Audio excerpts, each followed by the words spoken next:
essentially all of the whole building stock of the state needs to be transformed essentially, and there are not enough. We just don't have enough contractors. We don't have enough people doing this work, and that's a huge concern of mine for multiple reasons. But I also see it as a huge opportunity. So I know when I think of the IDA, I think of attracting big companies here. Manufacturing jobs. It's more along the lines of what I'm thinking is relevant to the IDA, but building that workforce for those small businesses is going to be critical. Thank you. Other thoughts, comments? Yes. Yeah, so getting out in front of things, especially new technologies, I wanted to just flag sodium batteries. I just sent Jen and Hillary an email about IRA funding going to a sodium battery plant in North Carolina. And part of the year I live in Southern California in Lithium Valley, and it's really problematic what's happening there. And that's where I first learned about sodium batteries because they're trying to just, suck all the money that they can, the state especially, out of that area for lithium mining until sodium batteries are really, prominent. And so wanted to flag that as far as getting out ahead of stuff. And then as far as like workforce development stuff, have some things. I think it's later on for ideas for coursework. Other thoughts? I think that as we develop our parks and open spaces infrastructure, there'll be job opportunities in parks, recreation, but also whichever idea or sector we get into, we should remember our 70 by 30 goals of 70% renewable by 2030, and also the circular economy thinking that has gone into the Reese Innovation Center. So the industries we attract should be thinking where does our resources come from, where are they going? And I think that as the chair of Energy, Environment, and Sustainability, the word sustainability is very vague and needs some definition. So the former chair was very focused on solar power, and I'm very focused on industrial hemp and creating a cottage industry, not large scale with thousands of jobs, but a few jobs in each town that can be part of a larger network. And microtransit and local supply chains, because if we can keep goods local with local distribution, there'll be less travel. Michelle, I'd like to kind of reiterate what Chris said. About manufacturing and then closed loop systems, textile recycling, plastics, glass, and then of course organics is huge in order to meet our current goals, objectives. From what we heard from also just like community needs, definitely green jobs like for youth building up is huge. That we've heard in some of our focus groups and outreach, and knowing that these jobs are there for those that are graduating. Lastly, businesses. I'm glad you mentioned micromobility, Chris, because we heard that a lot too in denser areas, mainly Kingston. How are people getting to business centers? Other thoughts on one? All right, moving right along then. So our hi. Oh, sure. Sorry, one of our board members, Kasu, is on the line. Go ahead, Kasu. Thank you. This is Costa Wahal. I'm on the board as well of UCIDA and work with Mr. Ham and Mr. Kerwin. One thing I just wanted to mention that we have as a board and as governance committee as well spoken about this quite a bit. And I just want to mention that when we speak about sustainability, we are not only speaking about environmental sustainability, but actually continuity of the jobs themselves as well.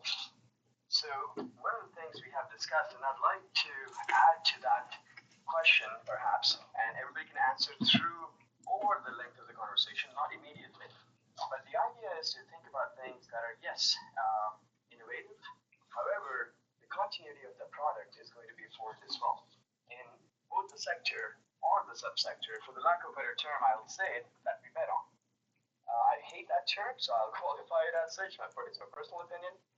But we can keep that in mind, please, in the back of the head, somewhere that is what we're hoping for, and not hop or switching from one industry to sub-industry and be able to morph. We should be nimble.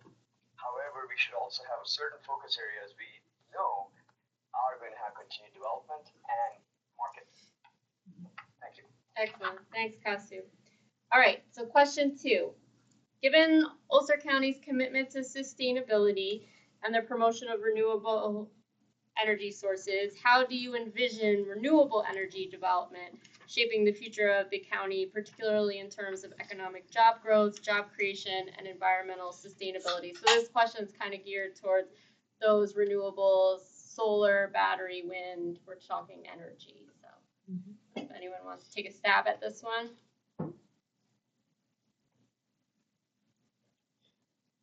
I think just focusing on bringing in your statewide business partners, right? You did a great job today, right? You have Nestorda and myself at the table. I think extending it even further, though, seeing what other, not just federal level, but state level incentives are available, not necessarily for the county, but specifically for the businesses that you could attract that would then in turn promote your microtransit, promote your supply chain, promote your sustainable jobs. And I don't mean green jobs, I mean actual sustained in the county continually, generation over generation jobs.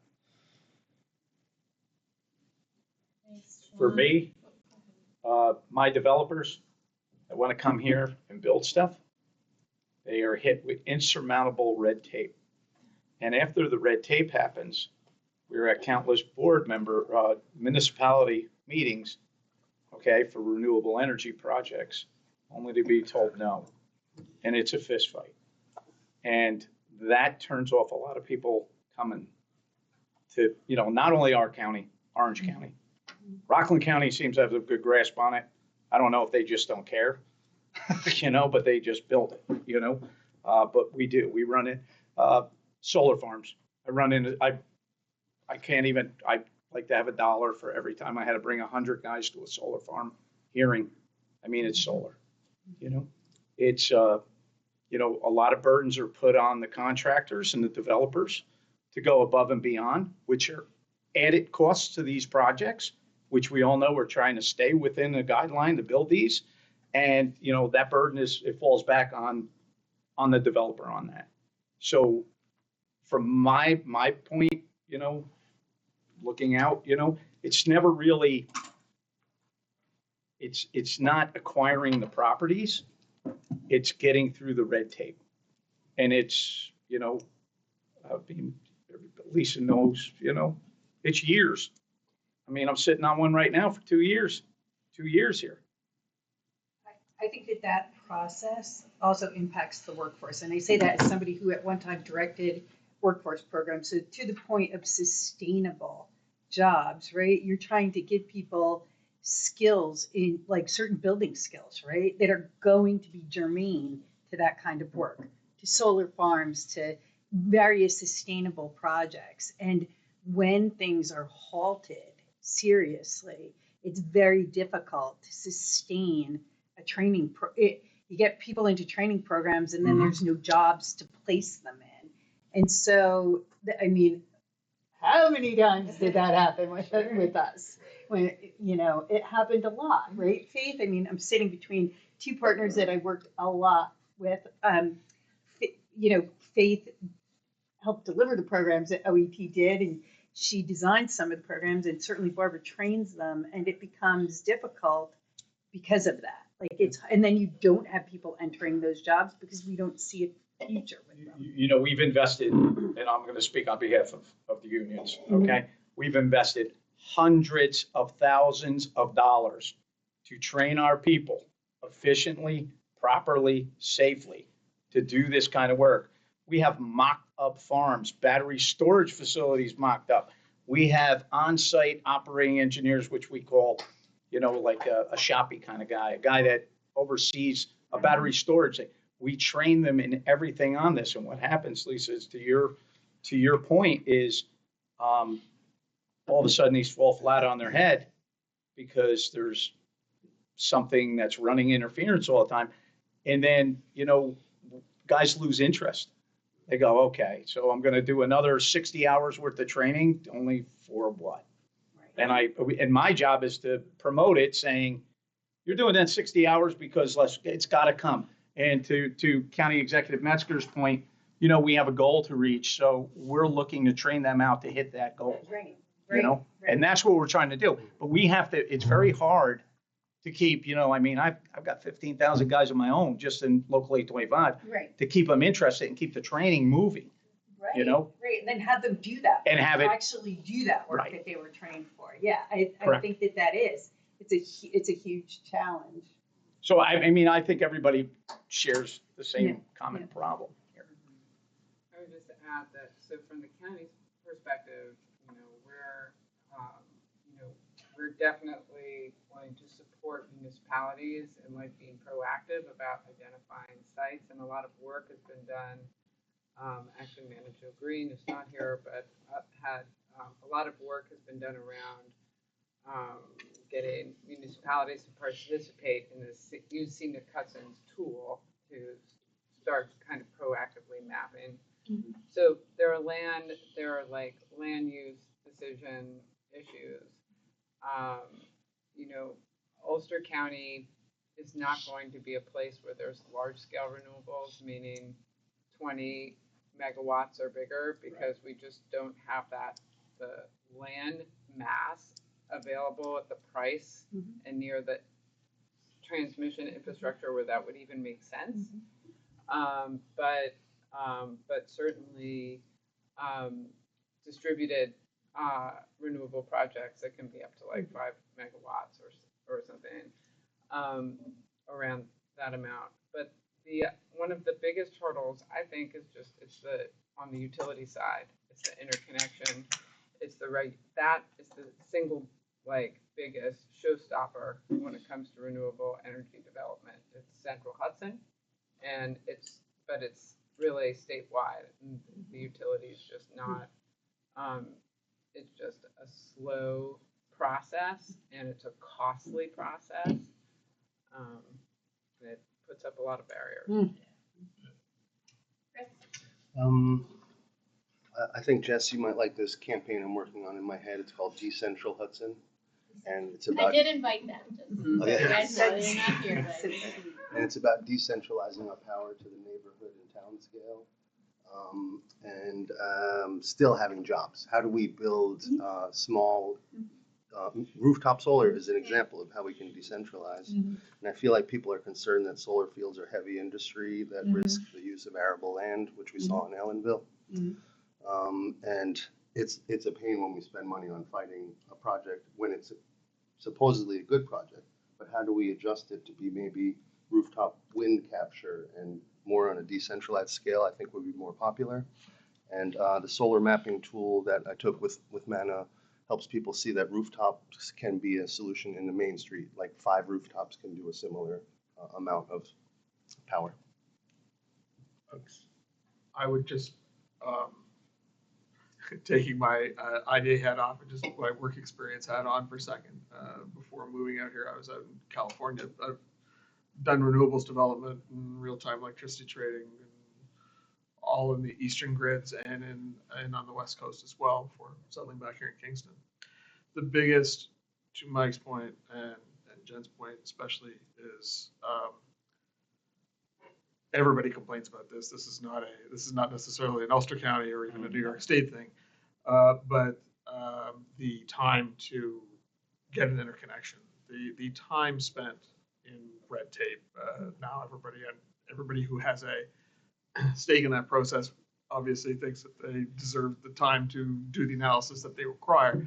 But the truth is that is the largest single issue about trying to get one of these to come to market, and trying to your point as well about how do you get the utility to work along with you to get on decentralized solutions when there is a lot of pressure and programs to try and develop that, but they have to integrate it. So where's who's doing the foot dragging in that situation, I guess. So yeah, that's the biggest single thing I would say. Thanks, Trevor. Other thoughts on this question? All right. So moving on to question 3, I'd love to hear what some of your top environmental concerns for Ulster County are. Are there focus areas that people have? I know we've kind of touched on some of them. I mean, I will just say something that's adjacent or related to this conversation, but in terms of projects that go before you, it's really important to follow smart growth principles and to make sure that, economic development is where transportation is. It's minimizing impact on greenfields. It's reusing. It's focusing on incentivizing brownfields to redevelopment to the extent possible. To the earlier point about, where we put renewables, again, like there's no one complains about putting them on brownfields, So just to the extent that this has less, not so much about the types of specific industries you're attracting, but just in terms of the projects you're approving, and what standards you're applying to those projects, and how you can incentivize projects on our UCAP bus line so people can take public transportation rather than driving their own cars, and just thinking in smart growth terms. All right. Any other, Chris? Go ahead. I'd like to mention the health of the Hudson and our 3 primary tributaries, the Rondout, the Silkus, the Moore.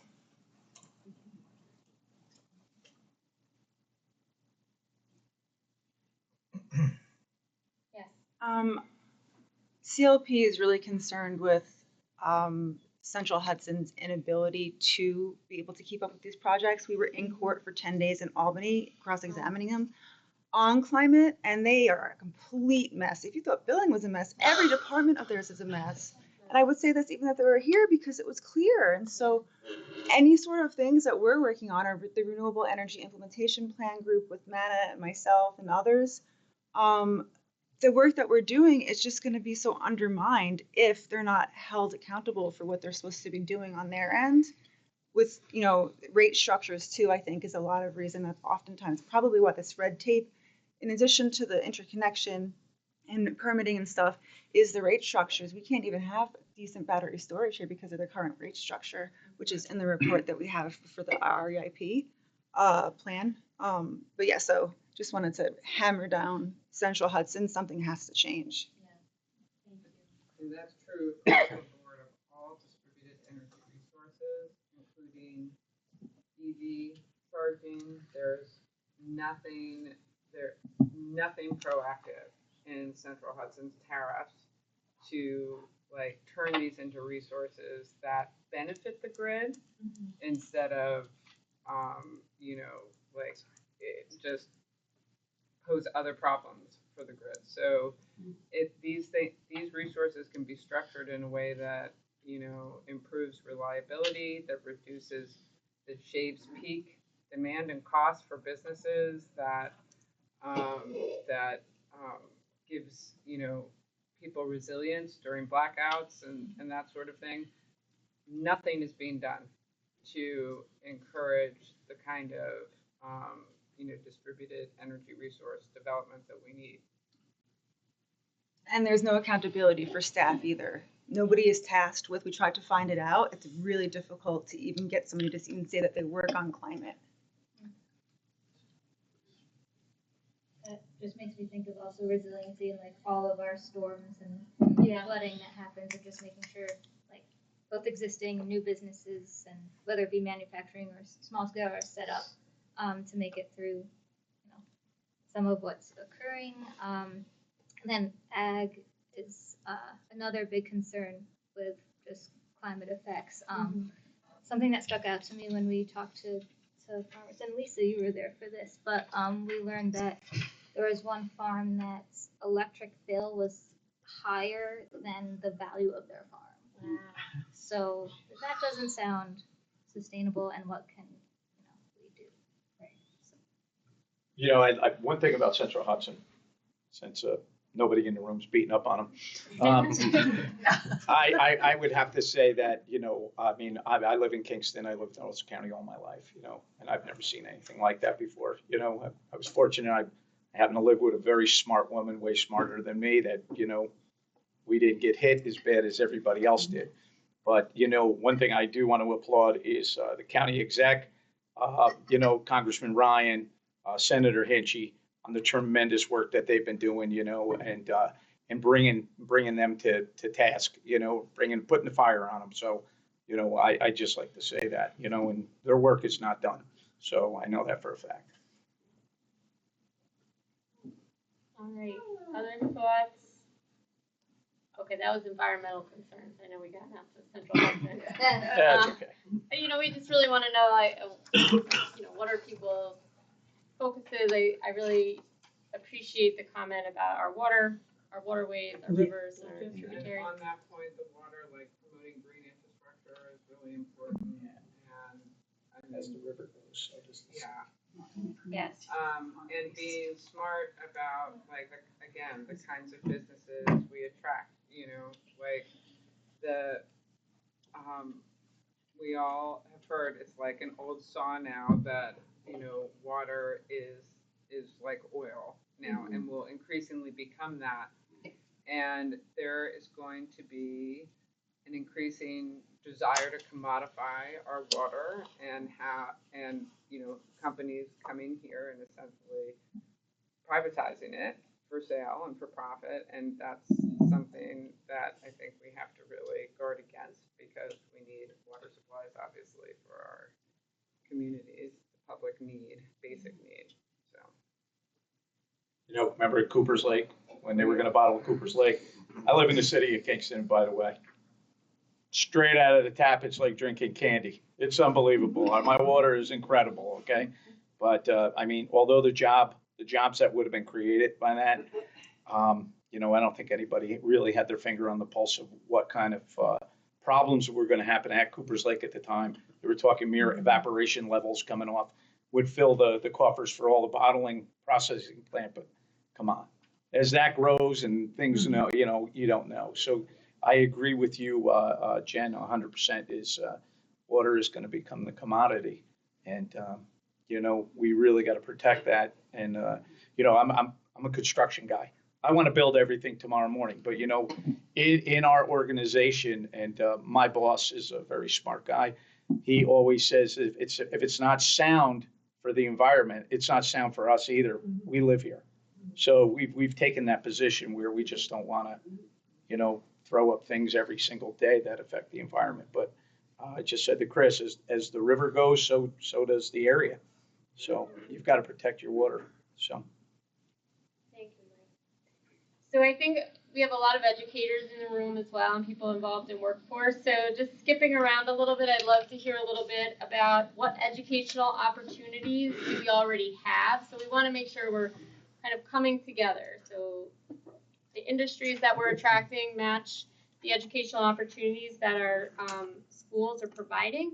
And so, what can we do to better leverage or create a high-skilled workforce in this area?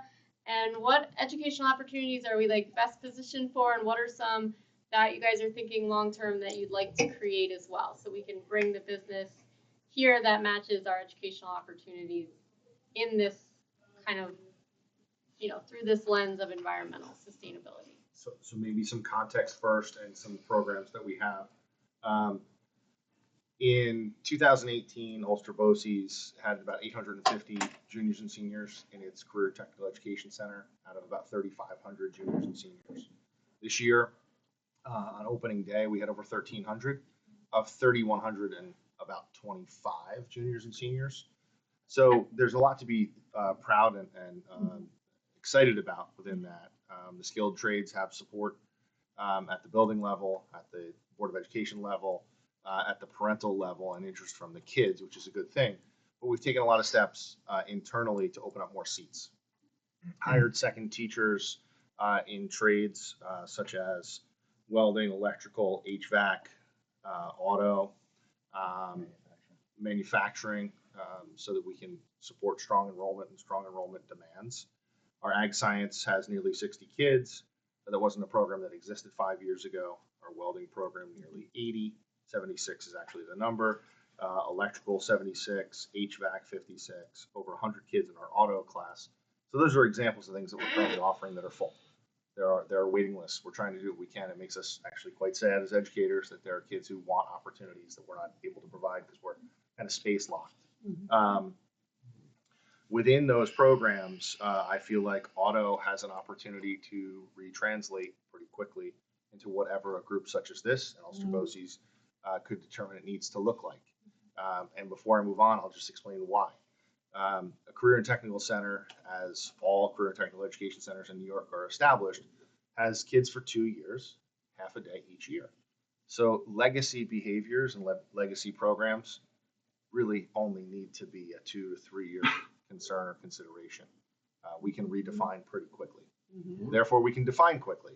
And so pivoting away from the specific programs, I'll say that our move to iPark to open in the fall of next year gives us an opportunity to, yes, travel with all legacy programs, but to be agile, adaptable, and translatable to the market that's being created by tables such as this.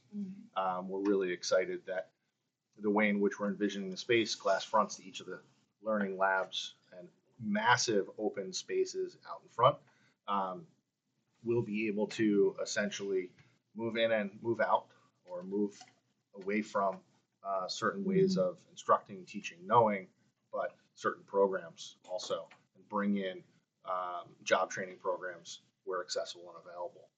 That's just currently not something that can happen in the T-shirt factory in Port Ewing, the way in which it's designed and established. Some things that we're doing to shift towards the targets that we're talking about today. There's been a push towards mini split installation in our HVAC program. That's just an example.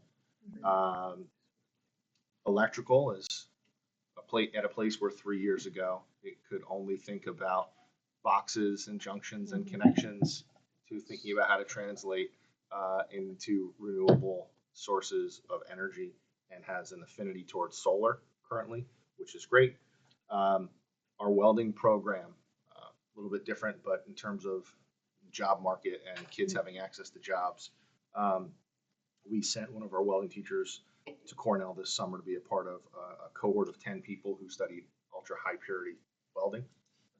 So those students now, as soon as we order that orbital welder, will be able to work in clean rooms. Currently that might be for Micron, but they'll have those skills and abilities. So those are things that we're trying to do. Essentially, though, we want to be at these tables so we can be the labor gap filler, and we can be ready and able to design programs that are needed. So when we talk about battery storage and battery manufacturing, for example, we've written into a couple of grants for large dollar numbers because we know how to design an educational program, deliver instruction, and move people from a place of not knowing to knowing. We just have to be sponges to find out what the industry actually wants us to be training. So we need, I started at NIPA not to ask us if we want to apply to partner. We actually need you to show up and say, this is what we need you to do. So I'll stop at that point, but that's kind of who we are in the conversation. I just want to add a couple of points about workforce development and workforce training. Just some very, very basic data. Just in our electrical and HVAC programs since 21-22, we've put 47 interns out into the field during school, right? So instead of coming to class up to 3 days a week, they go to work at these small companies. They earn about, last year we had 81 interns out paid about $14,000 a week that these kids are earning. The other thing that I think is more important is when Pete mentioned the numbers of kids that we have in these programs. Our data shows that about 26% of every kid that walks out of our building as a senior goes directly into the workforce here in Ulster County. So if you just take those numbers that Pete talked about and just put it into those areas, we're a pretty strong contributor to workforce, right? And as Pete has mentioned, we're really, really working to make sure that these young people are getting the skills, not for yesterday or today, but for what's coming, right? So, Pete and our administration have made some significant investments in that, hiring 4 work-based learning coordinators, shifting my position to supervisory roles so that I could manage that group.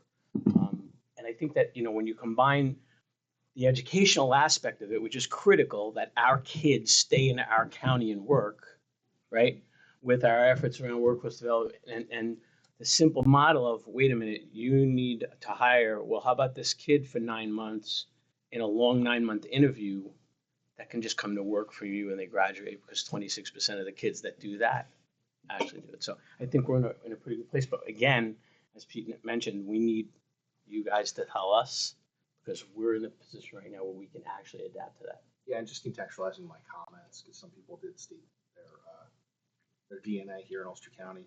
I grew up in the 12515, which is very small. It was just apple orchards. So that's Clintondale, in the town of Plattekill. And I did most of my professional career in Highland, lived in New Paltz, work now in all the locations at Ulster Boces. So as a parent of a now graduated college student who attended the CTE Center, it was my hope that she would have literally wings and capacity to live and be professionally where that she wanted to be in this world. She wants to be in Ulster County. She came back from Illinois where she studied flight. Steve, same, he has a son 4 years out. He wants to be here. He wants to be able to access the world. So that's our perspective on this work as well. I have a response to how nimble you guys are at BOCES.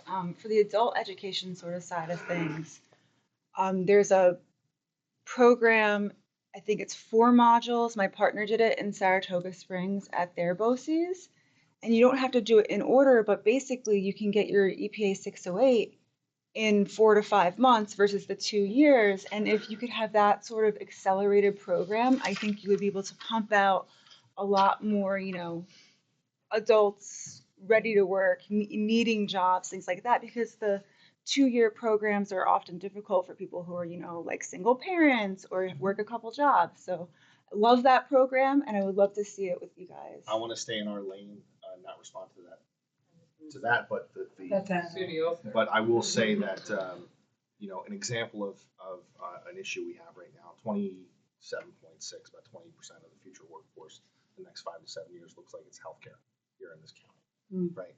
And so criticism that I have of the way New York State trains CNAs, it's a 1-year program. If you're a high school kid, if you graduate from high school, was it Steve, 120 hours, 96 hours, right? So we have to look at pace of our programming and the way in which we're delivering employees to a job market, and we're looking at that in everything that we do. So yeah, we want to take that input and design it into our future space. Absolutely. So I can comment, about SUNY Ulster. Sorry. Sure, go ahead, Barbara. So at SUNY Ulster, I'll address a few things. So in advanced manufacturing and our engineering program, we just received a Department of Energy grant. We're working on robots, teaching both manufacturing students and our engineering students the purpose of them in advanced manufacturing. The whole project will be for us to go into businesses to talk to them about robotics and how we can reduce energy in their plants. So we're in stage 1 of the grant, which is getting the students to understand about the robots. And then stage 2, we're hoping to apply for, and it'll be more about doing the outreach to the businesses and helping our students talk to companies about what could be at their places of employment for manufacturing. So mostly for these companies that have CNC machines, that's going to be our first focus. So all of our advanced manufacturing students have the ability to take energy efficiency classes or clean energy classes as well. It's part of the program as electives, so they can totally choose that. In energy efficiency on site at the Stone Ridge campus, we do have a BPI, building analyst approved test house. We have that open to the community at large. So throughout the whole state, people come and train on different certifications. We maintain that mostly with the help of NYSERDA, who actually helped us build the facility. We do offer any of the Building Performance Institute courses there. We train, we test, we have proctors. This week we have a full house there learning these skills. A lot of people want to be energy auditors. We partner with CLP to do some recruiting. You know, we are still finding the white American male are the people that are taking these classes. We know very well that women and persons of color are also suitable to take these classes. The problem is these people don't really see what the job is. You know, I think in most cases it was contractors adding this to their skill set. We don't really still see a lot of females or persons of color in that. So we're really doing a lot of intensive outreach, mostly through CLP, to do that. I would say we've had females there in the last year, and some very recognizable names have taken training there, and we're really proud of the work that they've done. They've been able to form their own companies. Again, with what NYSERDA's help, the equipment has become a barrier for people to open their own business. So NYSERDA allowed us to purchase equipment to create a lending library for people that want to become energy auditors. So we do have that available for the students in the community as well. I will say that in the energy efficiency world, we do see a lot of people that are not from Ulster County taking the training, which is concerning because, you know, we're very grateful to have people from outside the county, but where are the people in the county? So recently, I know that Cornell was awarded a grant to become energy coaches so we've been training their people, and that's encouraging that we are going to have people that are going to help other people enter into this this area. And then under clean technology, we, you know, solar, we've trained people in solar for the better part of probably 12 years. We still offer that course every year, but there's not as many people. In the very beginning, there was a lot of contractors that felt like it was something good to add to their business. And then we found that contractors realized how difficult it was to enter into the solar world. So I think you still have the specialty companies, but the contractors that do everything are backing away a little bit from that type of thing. We did just apply for a $400,000 grant through SUNY. SUNY has a lot of grant funding. They're right in line with what the state needs to do, so we're very grateful for that. So we're hoping that we will see that grant, which will help pay for the tuition, because we do find that that's the barrier for a lot of people entering into the clean tech, especially for the people that CLP serves. So we're very excited to be in this space. We've been in this space for some time, both on the manufacturing side and the clean tech. We have a really good instructional staff. I would say probably the best you're going to see in the state. And, you know, a lot of our instructors are right from industry, so they're doing the work themselves, and they give their time to help advance this in the state, and we're very grateful for that. Yeah, I just wanted to kind of build off of Barbara and Peter and just talk for a moment about the Workforce Innovation Center.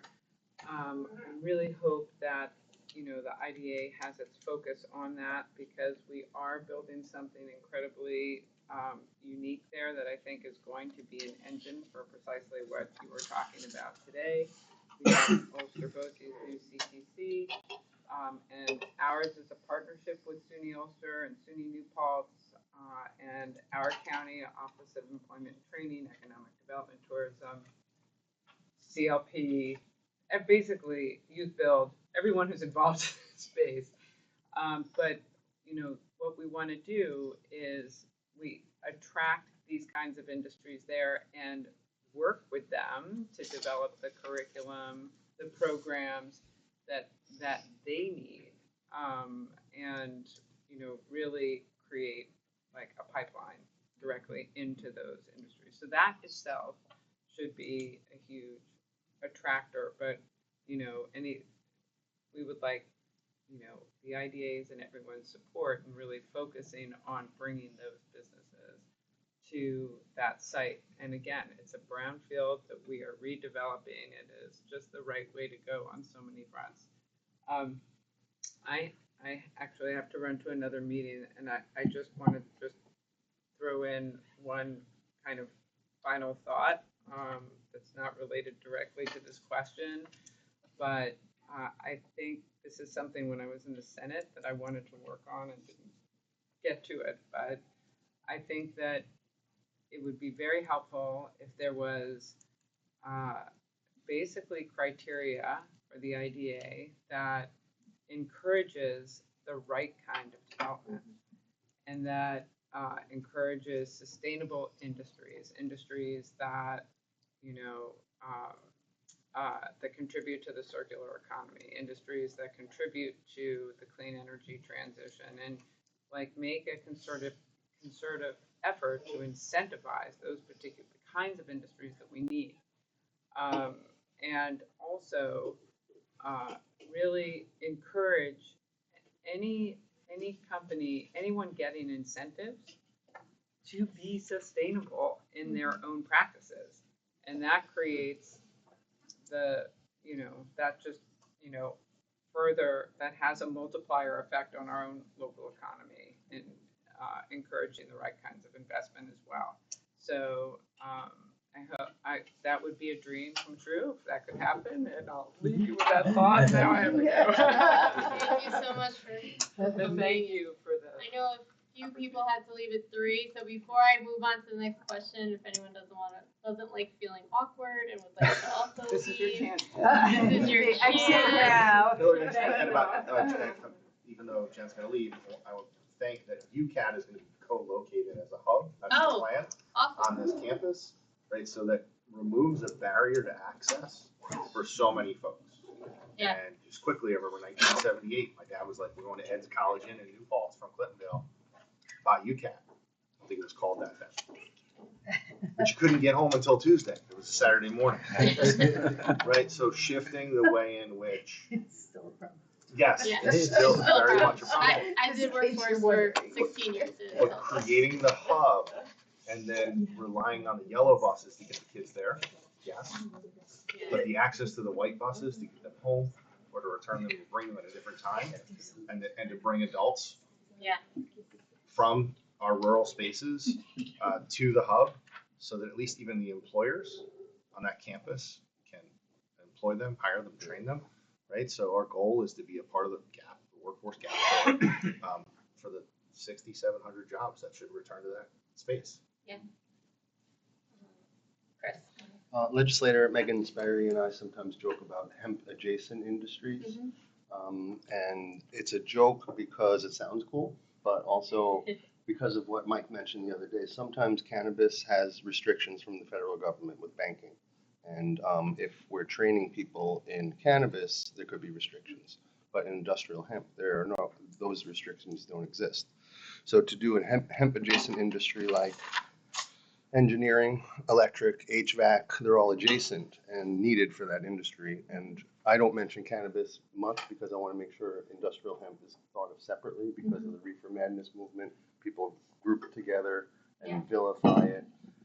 And so I'm always separating it, but the cannabis growth will also require jobs in HVAC, horticulture, ag science, like you said, botany.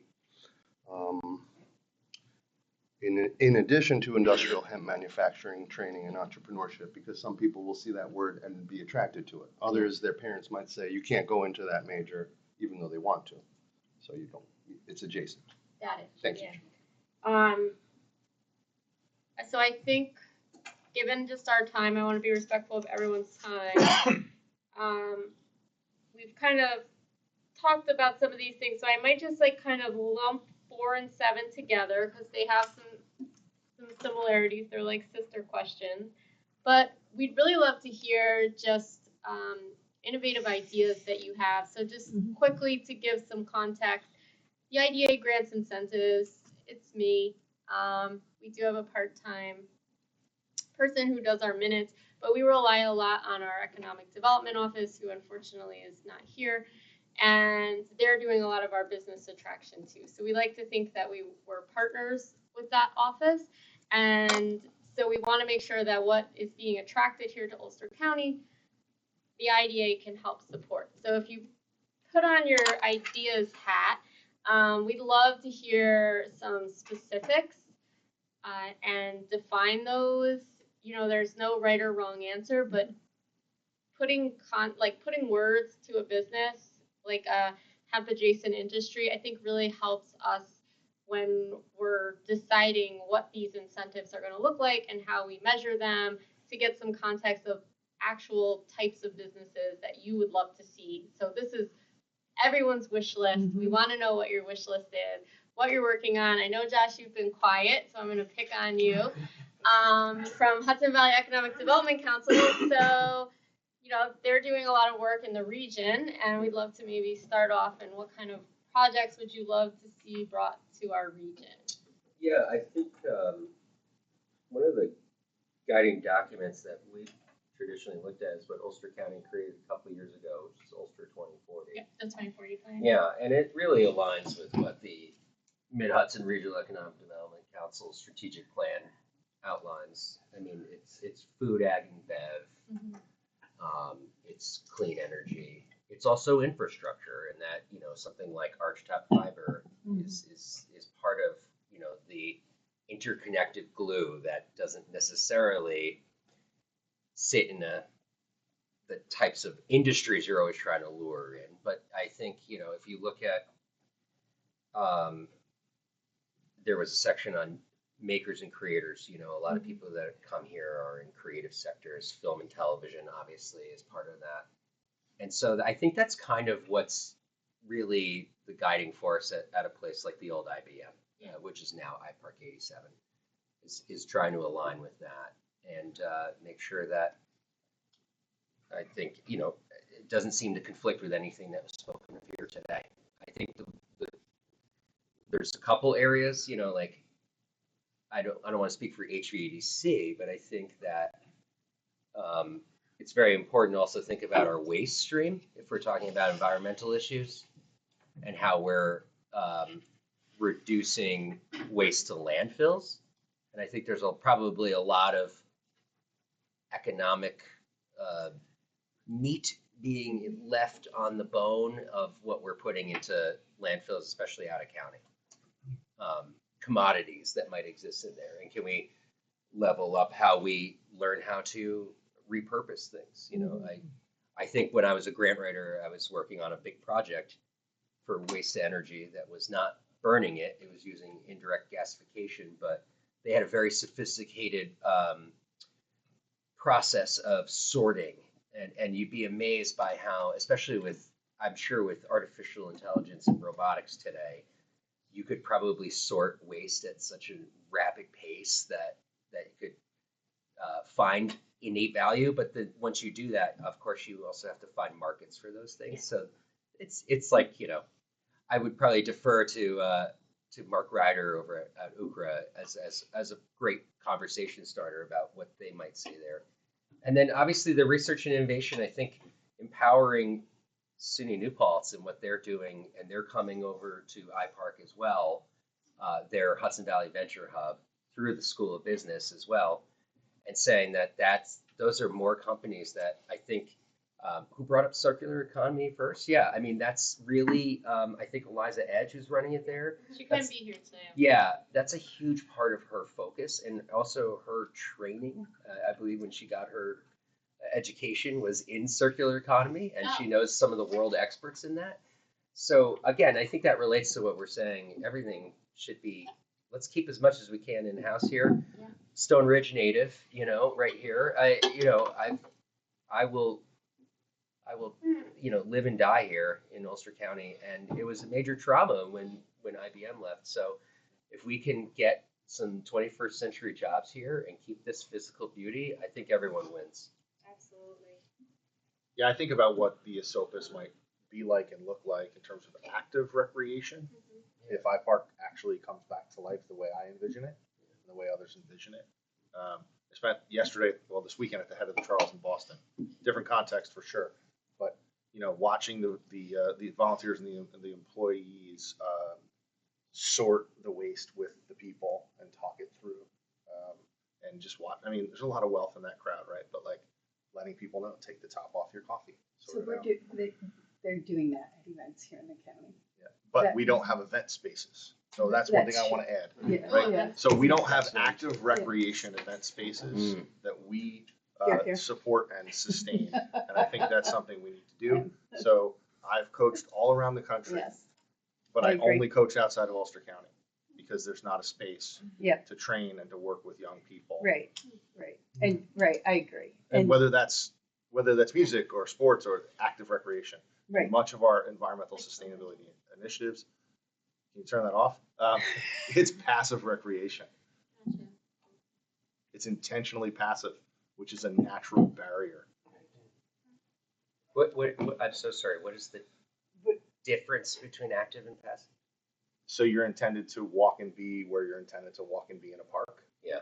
Versus gathering, meeting, and doing things actively and pursuing a passion, which might be a team sport, might be something other than taking a walk and enjoying the view shed, right? And so when you think about, and this concept came to me in a conversation with somebody from Stanford Design School, but when you think about people's access to not just outdoors environment and active recreation, but also shade equity, right? It's our urban people who don't have access to shade equity or outdoor spaces. They don't know what it's like to be sheltered by a tree. They know what it's like to be sheltered by a building.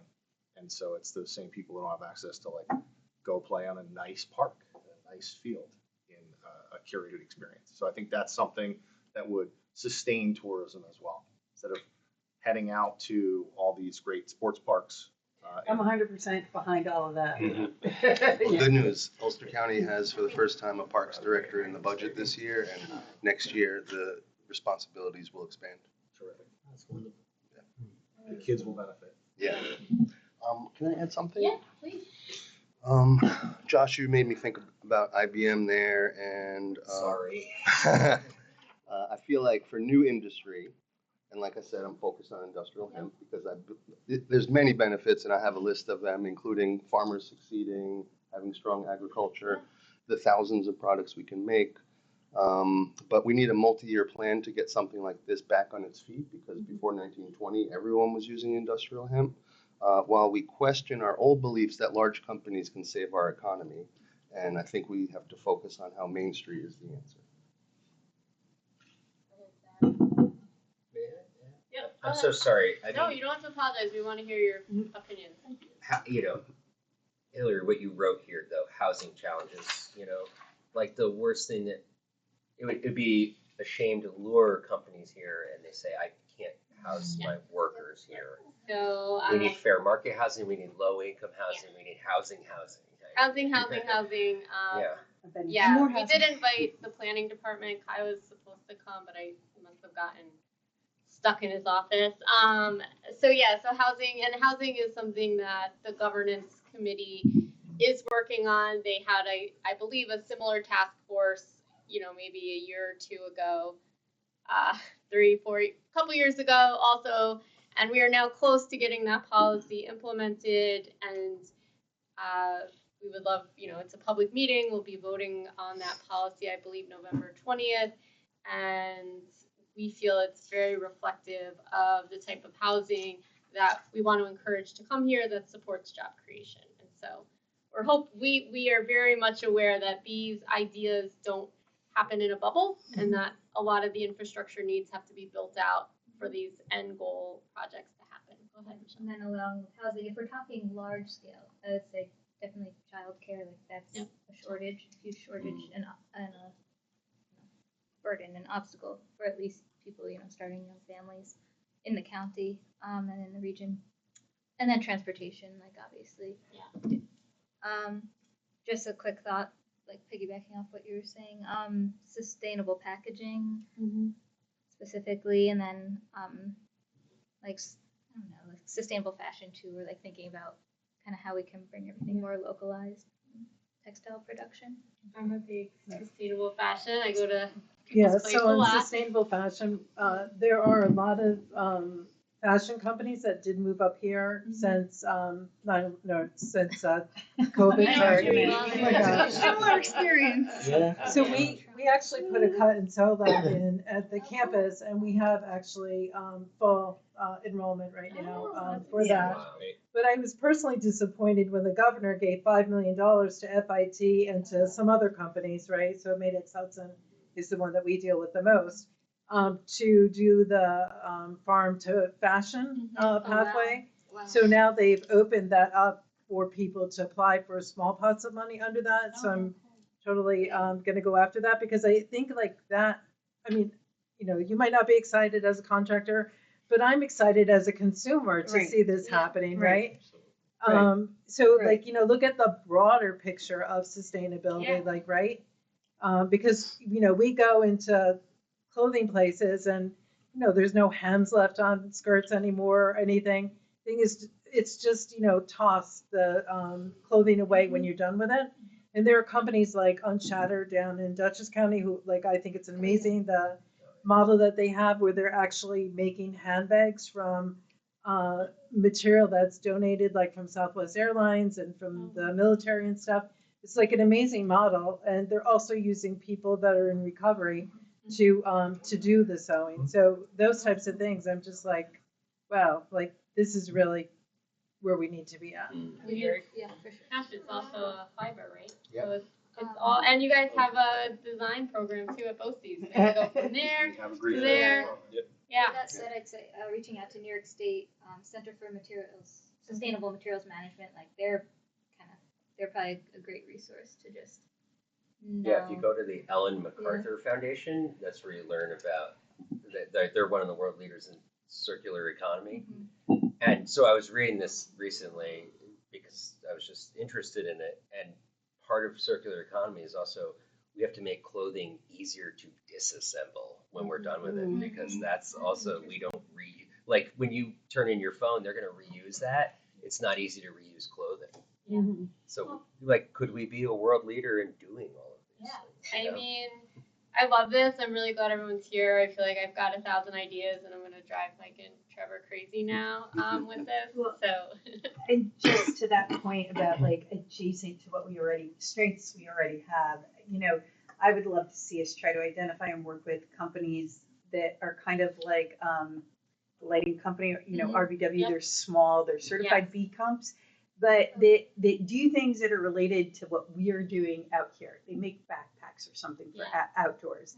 They are creating bikes that are good for being on our trails, because then we can naturally extend that which we have a strength in and employ people in too. So that's a real niche and small area, but I do like lay awake at night thinking, I should really do more research on that. Let me just find these companies, like you know what I mean? yeah, and I think too, we've got Eliza Edge in the Venture Hub, and it seemed like their pitch night, there was a lot of businesses that were there focused on this kind of all these topics that we're talking on, maybe a little specific into software, which isn't necessarily an IDA, but it doesn't mean it can't be part of our identity and our branding as the county. So I love that. Thank you, Lisa. I just want to briefly introduce Megan, if you want to introduce yourself real quick, who joined us a few minutes late. But I'm so sorry to interrupt and to come late. Just quickly, I'm Megan Bianco. I'm the Director of Community Engagement for Ulster Strong. We're nested under HVEDC. We're their hyper-local arm doing sustainable economic development here in Ulster County. And we have great partners in this room, so thank you all for those I've engaged with, people that I haven't met yet. I'm excited to meet with you, and I'm sorry I'm joining this conversation so late. It sounds really exciting. okay. All right. Yes, Chris, go ahead. As the Rick gets on its feet and we all talk about the circular economy more, I just wanted to mention I was in Holland and Belgium recently, and most menus talk about the circular economy, so that the customers are learning where things are coming from and where are they going, and it's now part of the culture. The menus, is that what you said? Yeah, in restaurants. I like that. Yeah, so that we can get the food service industry to help us spread the word, for example. And then, Mike, you would like this term, transit-oriented development. where I think that a way to incentivize main streets is to focus on transit-oriented development at all former train stations. Because we hear a lot that the bus, we can't justify the bus right now because we don't have the population for it. But if you build multi-story units in old train station centers and you incentivize restaurants, museums, galleries, and entertainment venues, then you get those to be a hub. Yeah. And then It's a you, model that's working well. oh yeah, Oh, yeah, cool. exactly. I'll look for it. And yeah, go ahead. And then you make things incentivize. The incentives are open to anything that's walking distance to the old train station. I like that. I like that. That reminds me of what Chris just said, speaking to businesses, especially in like the Rondat district in Kingston, like, I mean, and tourism, a lot of people do come up, but especially at certain times of year, like from the city or other places.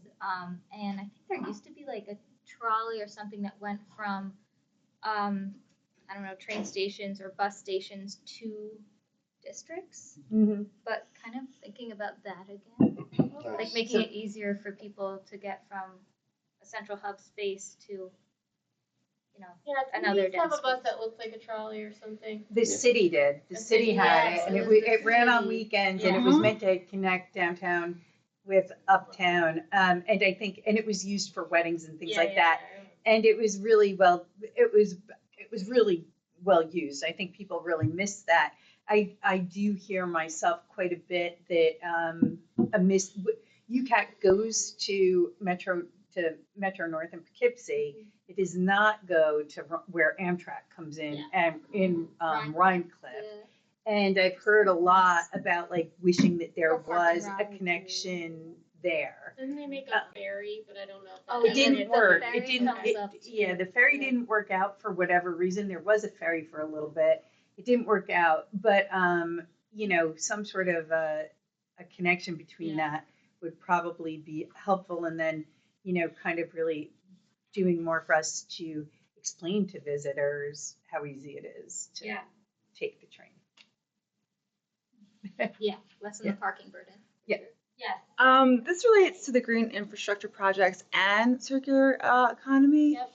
So the Build Public Renewables Act that was passed mandates that NYPA, New York Power Authority, build publicly owned projects and then implement what's called the REACH program. I don't remember what it stands for, but basically taking funds from newly built NYPA projects and then the proceeds and the profits of renewable projects that are union built, and then redistributing them to low income and moderate income households to receive a discount on their energy bills.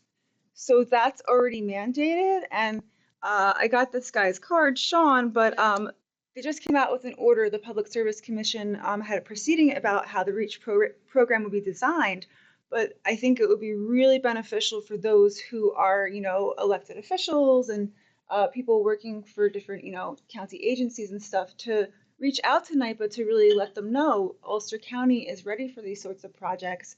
How can we make it happen? How can we, break ground here? Because there's a lot of bureaucracy, and we're worried that that program won't come to fruition in the ways that it needs to, in the speed that it needs to. So, and then that could also potentially be a stacked incentive, possibly, but I guess this guy might know. As far as maybe an office like yours could potentially give more of an incentive to NYPA to build here. So that's what we do. We give incentives in the form of, a tax abatement, but we incentivize that based on the points a project scores, and those points is what our board determines. What do we want to give points for? And that's what this is about. Are we giving points to the things that we want to give points to? So we appreciate that, and I think those are excellent points, Michelle. That makes me think of, for our community climate action plan initiatives, we worked with a Bard College graduate class, and they created a climate equity screening tool for us. So maybe some sort of, just for points, like rating system, thinking about, equity issues with with projects. And that kind of relates to what you're saying. Well, that's excellent. So just in the effort of time, sorry, Chris, I'll let you go in a second. I want to, just be respectful of everyone's time, and maybe we'll go 7 more minutes. I think that clock's slightly slow. So 3:30. So if people have thoughts, ideas, I'd love to hear them. And then if you felt like you had all these thoughts, but you didn't want to speak them out loud, that's totally fine. I've got these cards. Scribble your notes down, or email me later. We'd love to include your thoughts. Go ahead. I'm trying not to talk too much. You're fine. We love talking. That's why we're here. Yes, I just wanted to mention, because I'm not that involved in Central Hudson, when everyone was talking earlier, maybe if we have a local power authority, we break out the component of just electric hookups. I don't know if it's feasible or legal because I haven't followed it enough, but if we had a local power authority and the problem is the hookups for these renewable energy systems, maybe we have a local company that could do that. Yeah, I think that, it's the unionized, electrical sort of folks that would do it. And then, so that would just probably transfer over if the Hudson Valley Power Authority Act is passed and Central Hudson is purchased, then there's going to be like the, maintained labor agreements and stuff like that. So I don't really know how the interconnection, I imagine you mean. Yeah. I imagine it would just happen faster because we wouldn't have all of those hurdles that Central Hudson is creating by choice. Thank you. Yeah. Other thoughts, ideas, wish lists? We like to be dream makers here at the IDA, so.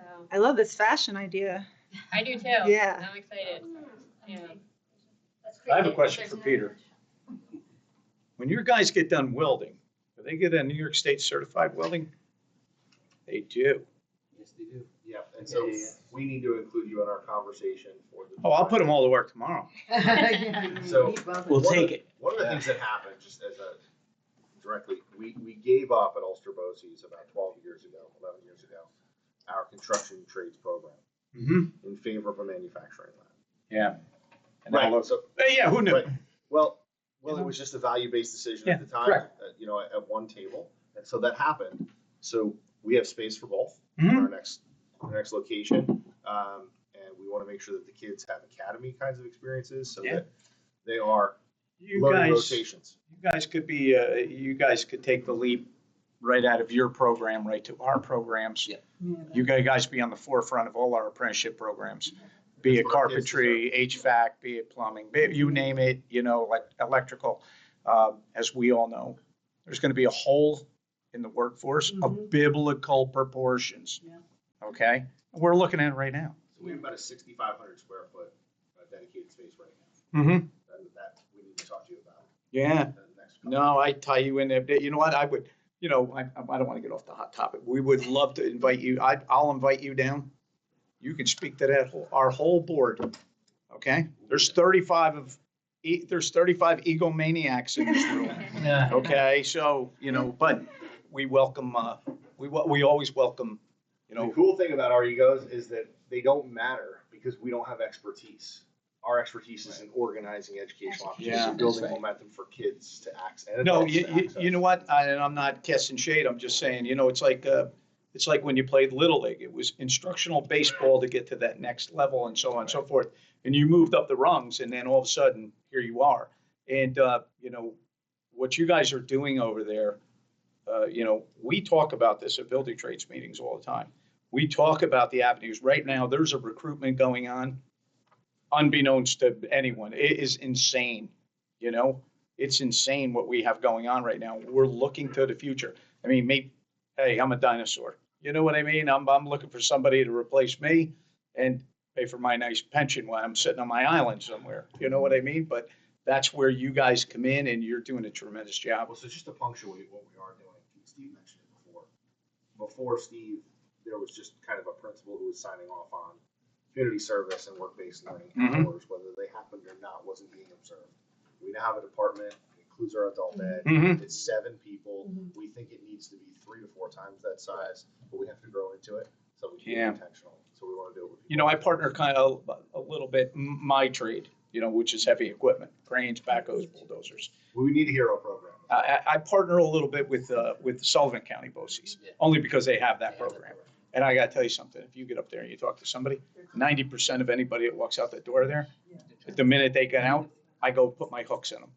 And I grab them and I bring them on board. You know Matt Ross, right? I know Matt good, yeah. Chat with Matt. We worked with him on a pre-apprenticeship program. Yeah. A couple of our kids. You guys are tied in with We should talk to Fratto too, right, with the electrical? Yeah, we are. Yeah. You know what it is, there's a lot of trades that are your trade specific to. Like me, I'd be a little, I have that. But you know what, there's guys, when we have job fairs and we have fair, people jump ship, you know what I mean? We So, should talk. yeah, absolutely. And Hillary, I'd like to just throw one thing out at you. As you seek maybe to do some recruitment or are identifying businesses in other places, keep in mind that Ulster County Tourism goes to travel and trade shows in New York City, in Washington, D.C., in Philadelphia, and hopefully next year I will be going to Chicago. I'll be hiding in the back here. Well, I was just going to say, you can hide in my suitcase, or you can All right. send material Yeah. that's about the kinds of businesses that you'd like to encourage and see here, or ways that they could reach out, and I will take those with me. And a lot of different kinds of Yeah. people walk through those shows, so Oh, I'm happy to wonderful. do that. Because we've got a new logo coming out soon. Okay. We've got a new website up, Mhm. so we're looking to get some more marketing materials out there, and so we're happy to share that with everyone in this room. And I want to say thank you for coming. Looks like Michelle passed around this wonderful flyer. This is at SUNY Ulster, I believe, on Thursday, right? English and Spanish, in case you're Yeah. So if you have an opportunity, you can come, voice your opinion as well. This is like an excellent event. I'm gonna try to be there. You guys are overlapping the arts one. I know, I just saw that, but thankfully ours. Yeah, so I think I can do both. So thank you everyone for coming. We have all of your contact information because as we get, into the details, we may be reaching out to some of you for your expertise specific to the work we're doing. And again, this is great. I get those. Really thank everyone for taking their afternoon to spend it with us. We really appreciate your time. Please get some food before you leave. I Great gotta job, lug Lori. all that back to Thanks. the office. Great job, thanks everyone. Thank Look you. at you, Lisa, now you got a travel buddy. I know, I'm Yeah, so now you excited. got a That was travel exactly buddy. why I said that. Yeah. I need somebody to come with me.